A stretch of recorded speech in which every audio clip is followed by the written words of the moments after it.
नमस्कार साथियों, welcome to नाम नॉलेज हब। कैसे हैं आप लोग? आशा करते हैं अच्छे होंगे और आपकी तैयारी बेहतर ढंग से चल रही होगी। तो जैसा कि आपको कल बोला गया था कि आज हम लोग 75 मोस्ट इंपॉर्टेंट क्वेश्चन देखेंगे। ये क्वेश्चन आपके बीपीएससी और बिहार एसएससी के लिए मोस्ट इंपॉर्टेंट होने वाले हैं। तो चलिए बिना किसी देरी के वीडियो को शुरू करते हैं। अभी कॉमेंट में आंसर दें कि क्या आ रहा है आपका, और लास्ट में बताएं कि 75 क्वेश्चन में से आपका कितना सही है। 60 प्लस जो है इसका कटअप रखा गया है, 60 से कम आपको लाना नहीं है। सोच समझ के आंसर दीजिएगा। चलिए शुरू करते हैं। पहला क्वेश्चन है, स्वतंत्रता के अधिकार की गारंटी किस अनुच्छेद में दी गई है? ये प्रश्न है। ए, बी, सी या डी? जल्दी बताएं इसका सही आंसर क्या होगा। सही आंसर इसका हो जाएगा आर्टिकल 19 में जो है आपको स्वतंत्रता के अधिकार की गारंटी दी गई है। अगला प्रश्न है, भारतीय रिजर्व बैंक की मौद्रिक नीति का मुख्य उद्देश्य डैश को बनाए रखना होता है। जल्दी से बताएं इसका सही आंसर क्या हो जाएगा। ए, बी, सी या डी? इसका जो सही आंसर हो जाएगा वो हो जाएगा मूल स्थिरता। ऑप्शन डी इसका सही आंसर हो जाएगा। भारतीय रिजर्व बैंक की मौद्रिक नीति का मुख्य उद्देश्य जो होता है वो होता है मूल स्थिरता को बनाए रखना। चलिए आगे बढ़ते हैं। भारतीय संविधान में धार्मिक स्वतंत्रता के अधिकार का उद्देश्य क्या है? ये प्रश्न पूछा गया है। ए, बी, सी या डी? जल्दी से बताएं इसका सही आंसर क्या होगा। इसका जो सही आंसर हो जाएगा, भारतीय संविधान में धार्मिक स्वतंत्रता के अधिकार का उद्देश्य धर्मनिरपेक्षता के सिद्धांत को बनाए रखना है। देखिए कहाँ है, ऑप्शन बी में इसका सही आंसर हो जाएगा। ऑप्शन बी जिनका भी आ रहा है बिल्कुल सही है। अगला प्रश्न है कि सत्याग्रह की शक्ति ने किस शक्ति पर जोर दिया? ये क्वेश्चन पूछा गया है। गरीबी, दुर्बलता, सत्य या क्षमता? जल्दी से बताएं इसका सही आंसर क्या होगा।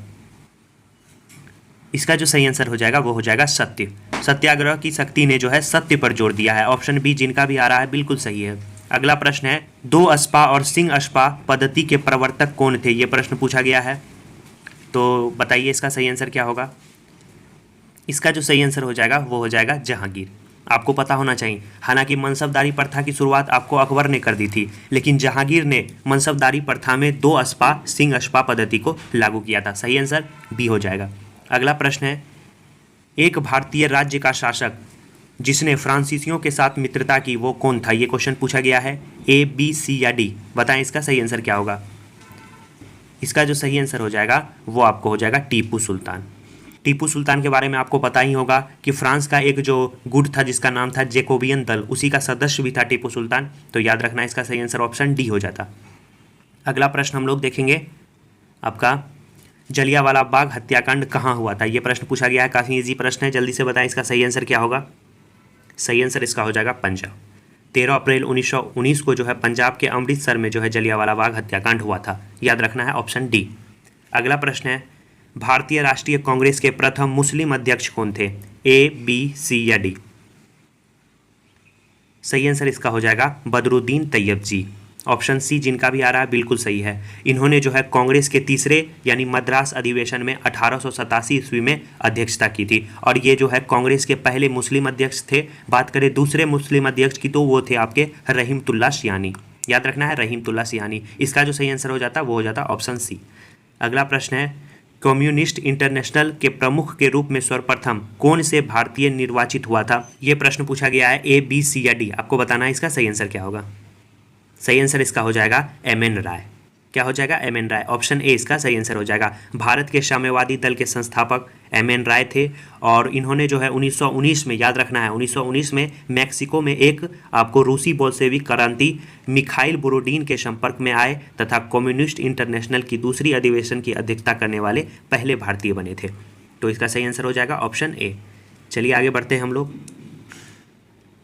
अगला प्रश्न है आपका कि भारतीय संविधान के अनुसार इंडिया को डैश के रूप में जाना जाता है। आपको पूछा गया है कि संविधान के अनुसार इंडिया को जो है किस रूप में वर्णित किया गया है।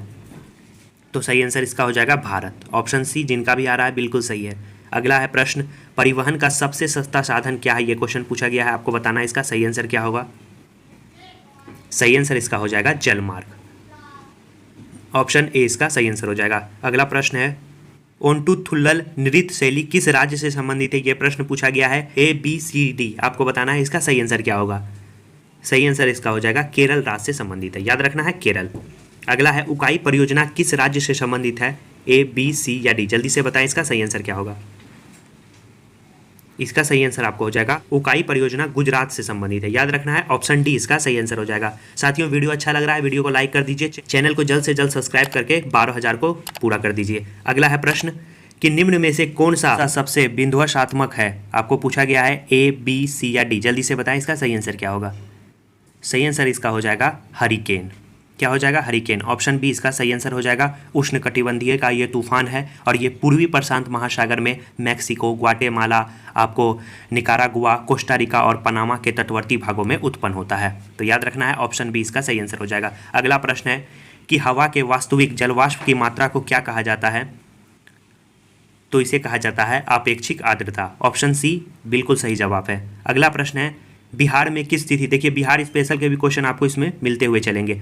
बिहार में किस तिथि को 1857 की क्रांति का आरंभ हुआ था, यह प्रश्न पूछा गया है।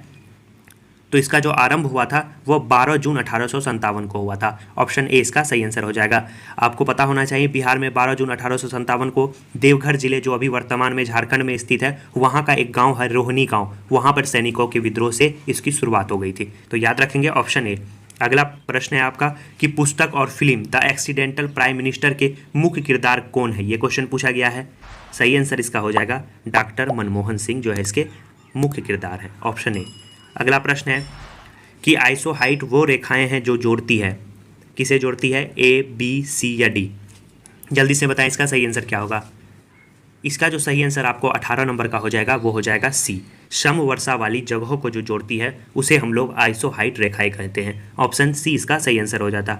अगला प्रश्न है मौसमी प्रवर्जन द्वारा सबसे अधिक अभिलक्षित आर्थिक गतिविधि है, ये पूछा गया है। आपको बताना है इसका सही आंसर क्या हो जाएगा। बगानी कृषि, स्थानांतरण कृषि, आखेट एवं संग्रहण या यायावरीय झुंड। 19 का सही आंसर हो जाएगा ऑप्शन डी, यायावरीय झुंड। याद रखेंगे यायावरीय झुंड इसका सही आंसर हो जाएगा, जिसे हम लोग खानाबदोश झुंड के भी नाम से जानते हैं। अगला प्रश्न है 20 नंबर का हम लोग देखेंगे। भारत में उपनिवेश विरोधी आंदोलन के बढ़ने का परिणाम था, ए, बी, सी या डी। जल्दी से बताएं इसका सही आंसर क्या होगा। कमेंट करते रहें, लगातार कमेंट करें और अपना आंसर ज़रूर बताएं। इसका सही आंसर आपको हो जाएगा राष्ट्र की एकता। ऑप्शन डी जो इसका सही आंसर हो जाएगा। भारत में उपनिवेश विरोधी आंदोलन के बढ़ने का परिणाम था राष्ट्र की एकता। Option D. अगला प्रश्न हम लोग देखेंगे आपका 21 नंबर का कि भारत में सभी औद्योगिक उत्पाद के लिए डैश गुणवत्ता का प्रतीक है। तो याद रखना इसका सही आंसर हो जाएगा ISI मार्क। औद्योगिक उत्पाद के लिए ISI मार्क होगा। ऑप्शन डी इसका सही आंसर हो जाएगा। अगला प्रश्न है कि अंतर्राष्ट्रीय व्यापार का मुख्य प्रहरी कौन है, ये क्वेश्चन पूछा गया है। अंतर्राष्ट्रीय मुद्रा कोष, विश्व बैंक, अंतर्राष्ट्रीय वित्त निगम या विश्व व्यापार संगठन। सही आंसर आपको बताना है क्या होगा। सही आंसर इसका हो जाएगा विश्व व्यापार संगठन, जिसे हम लोग WTO भी कहते हैं। और इसकी स्थापना कब हुई थी? इसकी स्थापना 1 जनवरी 1995 को हुई थी और इसका जो मुख्यालय है वो जेनेवा में स्थित है। याद रखना है, ये अंतर्राष्ट्रीय व्यापार का एक प्रमुख प्रहरी है। अगला प्रश्न है कि किस भारतीय प्रधानमंत्री की मृत्यु भारत के बाहर हुई थी, यह प्रश्न पूछा गया है। काफ़ी अच्छा क्वेश्चन है। सही आंसर काफ़ी ईजी है, ऑप्शन बी लाल बहादुर शास्त्री। आपको पता होगा इसकी मृत्यु कहाँ पे हुई थी? ताशकंद में हुई थी।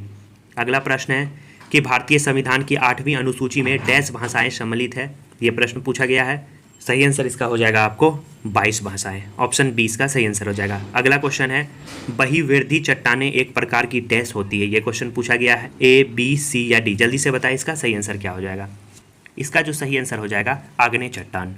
बहिर्वेधी चट्टानें जो हैं एक प्रकार की आग्नेय चट्टान होती हैं। ज्वालामुखी उद्गार के समय भूगर्भ से निकलने वाला लावा जब धरातल पर जमकर ठंडा हो जाने के पश्चात आग्नेय चट्टान में परिवर्तित हो जाता है, तो इसे ही हम लोग जो है बहिर्वेधी चट्टान कहते हैं। तो याद रखना है ऑप्शन बी।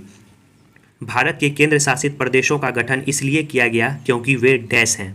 आपको बताना है इसका सही आंसर क्या होगा, ए, बी, सी या डी। तो 26 नंबर का सही आंसर हो जाएगा बी, राज्य बनाने के लिए बहुत छोटे छोटे प्रांत। तो ऑप्शन बी इसका सही आंसर हो जाएगा। अगला प्रश्न है निम्न में से कालिदास की कौन सी कृति एक नाटक नहीं है, यह प्रश्न पूछा गया है। हालांकि चारों जो है आपका कालिदास की कृति है, लेकिन आपको पूछा गया है इसमें कि इनमें से कौन नाटक नहीं है।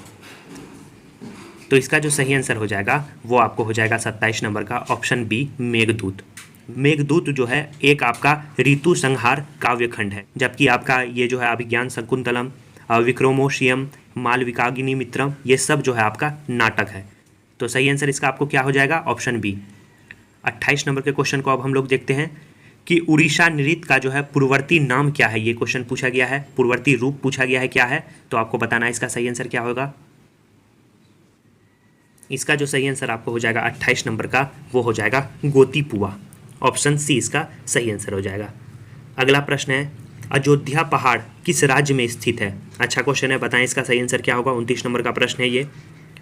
तो ये आपको पश्चिम बंगाल के, याद रखना है, पुलुरिया जिले में स्थित है। तो इसका सही आंसर क्या हो जाएगा? पश्चिम बंगाल। यह छोटा नागपुर पठार का सबसे पूर्वी हिस्सा है और पूर्वी घाट रेंज का विस्तारित हिस्सा है। कौन? आपका अयोध्या पहाड़। अगला प्रश्न है कि संविधान सभा का सृजन कब किया गया था? ये क्वेश्चन पूछा गया है, तो बताना है आपको इसका सही आंसर क्या होगा। ए, बी, सी या डी? जल्दी से बताएं। सही आंसर हो जाएगा कैबिनेट सभा का जो सृजन है वह कैबिनेट मिशन योजना 1946 के द्वारा किया गया था। सही आंसर इसका ऑप्शन बी हो जाता। अगला प्रश्न है कि भारत में वित्त आयोग का गठन संविधान के अनुच्छेद 280 के तहत डैश द्वारा किया जाता है। यह प्रश्न पूछा गया है, तो सही आंसर इसका हो जाएगा राष्ट्रपति के द्वारा किया जाता है। आपको पता होना चाहिए भारत में वित्त आयोग का गठन जो है संविधान के अनुच्छेद 280 के तहत राष्ट्रपति के द्वारा किया जाता है। अगला प्रश्न है कि बंगाल में सरकार की दोहरी प्रणाली डैश के दिमाग की उपज थी। ये क्वेश्चन पूछा गया है। Lord Hastings, Lord Clive, Lord Ripon या लॉर्ड कॉर्नवालिस? सही आंसर आपको बताना है क्या होगा। सही आंसर इसका हो जाएगा लॉर्ड क्लाइव। क्या हो जाएगा? लॉर्ड क्लाइव इसका सही आंसर हो जाएगा। अगला प्रश्न है, हमारे संविधान की उद्देशिका में नहीं है। ये क्वेश्चन पूछा गया है। सामाजिक स्थिति की समानता, वयस्क मताधिकार, भाईचारा या न्याय? जल्दी से बताएं इसका सही आंसर क्या होगा। 33 नंबर का जो सही आंसर हो जाएगा वो हो जाएगा आपको वयस्क मताधिकार। ये जो है संविधान की उद्देशिका में नहीं है, जबकि जो है आपका सामाजिक स्थिति की समानता, न्याय तथा भाईचारा ये जो है आपका संविधान की उद्देशिका में है। चलिए आगे बढ़ते हैं। भारत का संविधान, अच्छे से क्वेश्चन को पढ़िएगा, ए, बी, सी या डी? जैसे बताएं इसका सही आंसर क्या होगा। 34 नंबर का जो सही आंसर हो जाएगा, भारत का जो संविधान है वो सीमित क्षेत्र न्यायिक पुनरावलोकन का प्रावधान करता है। ऑप्शन डी इसका सही आंसर हो जाता।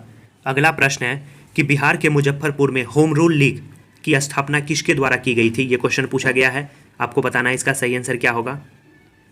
इसका जो सही आंसर हो जाएगा वो हो जाएगा जनकधारी सिंह के द्वारा। आपको पता होना चाहिए बिहार के मुजफ्फरपुर में होम रूल लीग की स्थापना जो है आपको कब की गई थी? 16 दिसंबर 1916 ईस्वी को की गई थी पटना में।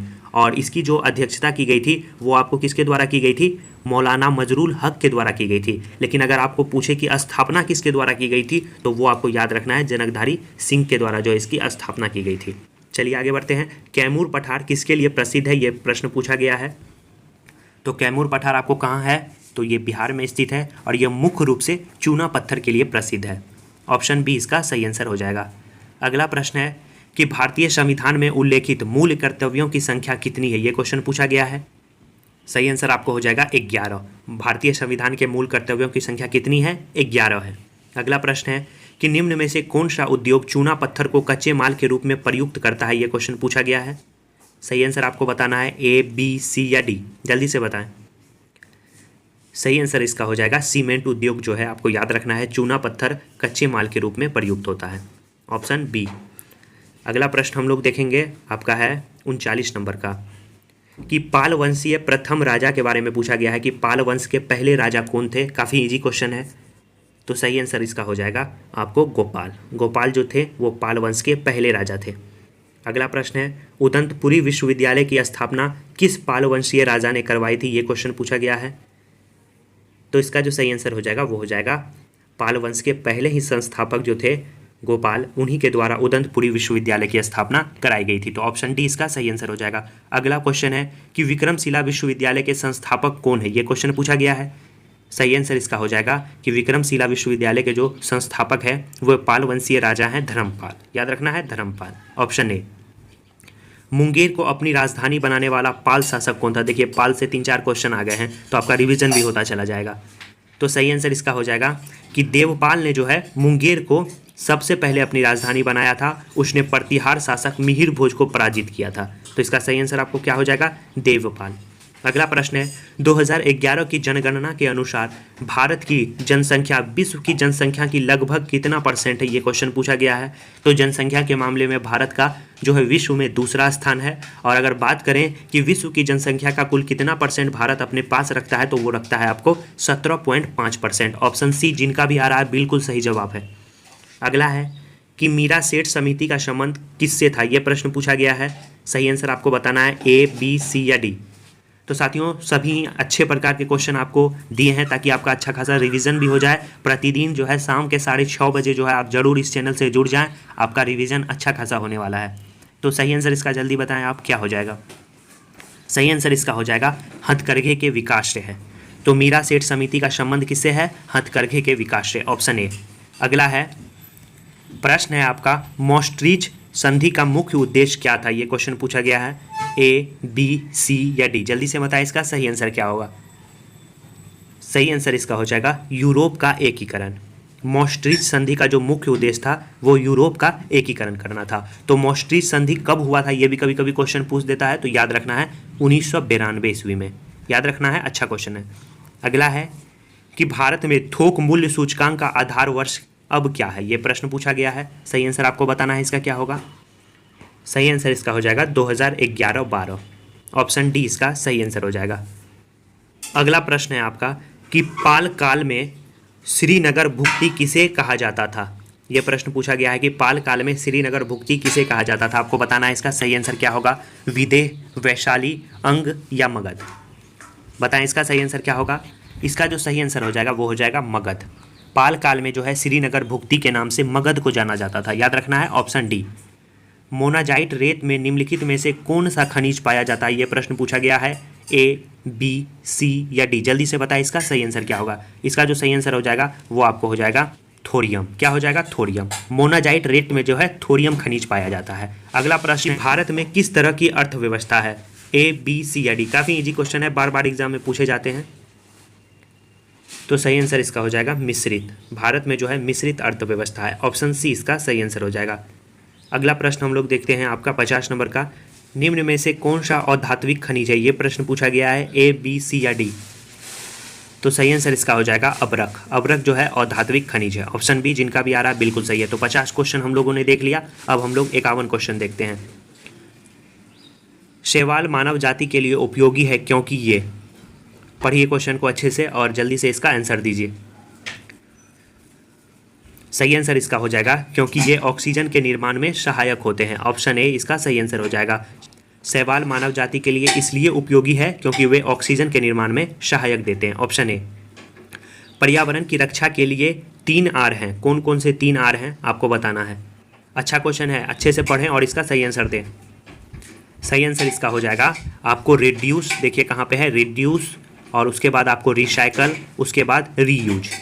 रिड्यूस, रिसाइकल, रीयूज, यही है आपके पर्यावरण की रक्षा के लिए 3 आर। तो देखिए कहाँ पे है आपका reduce, recycle, reuse, option D इसका सही आंसर हो जाएगा। अम्लीय एवं क्षारीय तत्वों के निर्माण के लिए हम लिटमस पत्र अथवा डैश का उपयोग कर सकते हैं। ये प्रश्न पूछा गया है, आपको बताना है इसका सही आंसर क्या होगा। लवण, सोडा ऐश, शर्करा या हल्दी। सही आंसर इसका हो जाएगा हल्दी, याद रखेंगे क्या हो जाएगा, हल्दी। अगला मैथ के प्रश्न है, हम लोग छोड़ते हैं। यहाँ से है आपका वॉशिंग सोडा निम्नलिखित में से क्या है? ये प्रश्न पूछा गया है, ए, बी, सी या डी। आपको बताना है इसका सही आंसर क्या होगा। इसका जो सही आंसर आपको हो जाएगा 56 नंबर का, कि वॉशिंग सोडा का जो फार्मूला होता है उसे हम लोग क्या कहते हैं, Na2CO3 × 10H2O, जिसका रासायनिक नाम होता है सोडियम कार्बोनेट डेकाहाइड्रेट। सही आंसर इसका हो जाएगा hydrate sodium carbonate, option B इसका सही आंसर हो जाएगा। अगर बेकिंग सोडा की बात करें तो वो हो जाता सोडियम बाइकार्बोनेट। अगला प्रश्न है, स्थलीय पारिस्थितिकी में हरे पेड़ पौधे सूर्य के प्रकाश ऊर्जा का लगभग डैश ग्रहण करते हैं। अच्छा क्वेश्चन है, बताना इसका सही आंसर क्या होगा। 1%। स्थलीय पारिस्थितिकी में हरे पेड़ पौधे सूर्य के प्रकाश की ऊर्जा का लगभग 1% ग्रहण करते हैं। अगला प्रश्न है, निर्जन वन प्रांतों में उगने वाले बिच्छू बूटी के पौधे अपनी सुरक्षा के लिए डैश का उपयोग करते हैं। ये क्वेश्चन पूछा गया है। सही आंसर आपको बताना है इसका क्या होगा। सही आंसर इसका हो जाएगा रोएं। क्या हो जाएगा, रोएं, ऑप्शन डी इसका सही आंसर हो जाएगा। अगला प्रश्न है, निम्नलिखित में से किस फसल का खाने योग्य फल है? ये क्वेश्चन पूछा गया है। तो सही आंसर इसका हो जाएगा नारियल, ऑप्शन ए इसका सही आंसर हो जाएगा। अगला प्रश्न है, हम लोग देखेंगे कि रेगिस्तान में पाई जाने वाली वनस्पति को क्या कहा जाता है। ये क्वेश्चन पूछा गया है, 60 नंबर का, आपको बताना है सही आंसर क्या होगा। इसको जो कहा जाता है वो कहा जाता है जीरोफाइटस, ऑप्शन बी इसका सही आंसर हो जाएगा। अगला प्रश्न मैथ का है, काफ़ी ईजी है, आप बना सकते हैं। इसका सही आंसर आपको बता देते हैं क्या होगा। 0 0 कट जाएगा, 5 से आपका कट जाएगा 25। तो सही आंसर आपको 7500 में 25 जोड़ेंगे तो आपका हो जाएगा 75 25, ऑप्शन बी इसका सही आंसर हो जाता। अगला प्रश्न है कि एक अंक जिसके 7 गुना अंक से 15 घटाने पर उस अंक के दुगुनों से 10 अधिक प्राप्त होता है, तो वो अंक है। चलिए मैथ भी आपको बता देते हैं। तो देखिए 7 गुना अंक 7x में 15 घटाने से क्या प्राप्त होता है, दुगुना प्राप्त होता है, 10 अधिक प्राप्त होता है। तो ये आपका समीकरण बन जाएगा। अगर आप इसे हल करेंगे तो ये आपका 5x आ जाएगा, 7x इधर है, 2x जो आपका प्लस में इधर आ जाएगा तो माइनस में आ जाएगा, तो 7 में से 2 जाएगा तो 5x हो जाएगा, और इधर जो आपका -15 है इधर जाएगा तो आपका +15 हो जाएगा, तो 25 हो जाएगा। 15 10, 5 से 5 बार में कट जाएगा, x बराबर 5 हो जाएगा। तो 5 देखिए कहाँ है, ऑप्शन ए। अगला प्रश्न है, किसी क्षेत्र की जैव विविधता के बेहतर मापक हैं, क्वेश्चन पूछा गया है। अच्छे से पढ़िएगा और इसका आंसर दीजिएगा। सही आंसर इसका हो जाएगा वहाँ पाई जाने वाली प्रजातियों की संख्या, ऑप्शन बी इसका सही आंसर हो जाएगा। अगला प्रश्न है, प्लास्टर ऑफ पेरिस किससे बनाया जाता है, ये प्रश्न पूछा गया, आपको बताना है इसका सही आंसर। इसका सही आंसर आपको हो जाएगा जिप्सम। काफ़ी इजी क्वेश्चन है।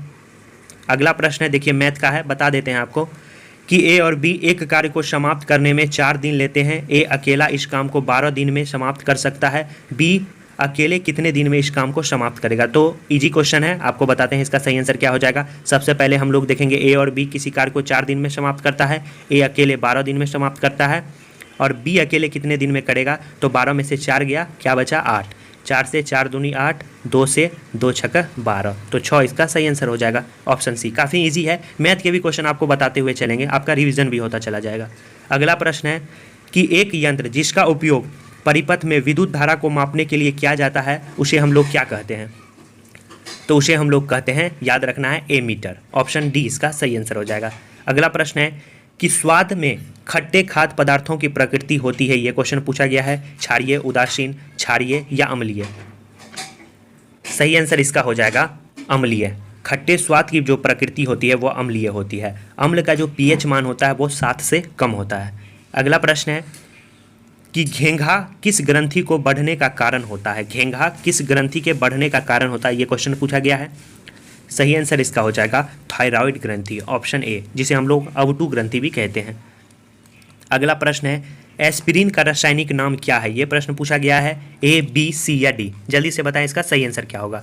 सही आंसर इसका हो जाएगा एसिटाइल आपको सैलिसिलिक अम्ल, जिसका जो फार्मूला होता है वो होता है CH3COO C6H4, उसके बाद होता है आपका COOH। ये आपको जो है एस्पिरिन का रासायनिक नाम का फार्मूला हो गया।